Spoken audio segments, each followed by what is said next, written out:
નમસ્કાર મિત્રો, વિડીયોમાં તમારું સ્વાગત છે। જી હા મિત્રો, અત્યારે હાલના મોટા અને મહત્વના સમાચાર સામે આવી રહ્યા છે। તો મિત્રો, સમાચારમાં વાત કરીએ તો ઉત્તર પ્રદેશની રાજધાની લખનૌના વિકાસનગર વિસ્તારમાં બુધવારે સાંજે કુદરતનો પ્રકોપ નહીં પણ આગનો એવો તાંડવ જોવા મળ્યો છે જેને માનવતાને હચમચાવી દીધા છે। એકાએક ફાટી નીકળેલા આ ભીષણ આગમાં જોતામાં 250થી વધુ ગરીબ પરિવારના આશિયાને રાખમાં ફેરવાઈ ગયા છે। આગ એટલી વિકરાળ હતી કે તેમના ધુમાડાના ગોટે ગોટા 10 કિલોમીટર દૂરથી પણ જોઈ શકાતા હતા।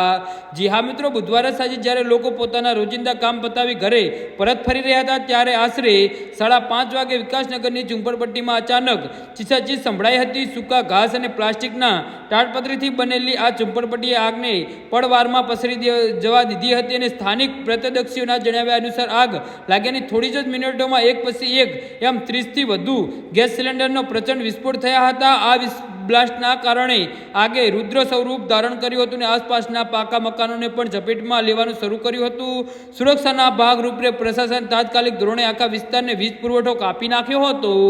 જી હા મિત્રો, તો આના વિશે તમારું શું કહેવું છે તો નીચે મારી કમેન્ટ બોક્સમાં જરૂરથી જણાવજો અને અમારી યુટ્યુબ ચેનલને સબસ્ક્રાઈબ કરવાની ભૂલતા નહીં। ધન્યવાદ।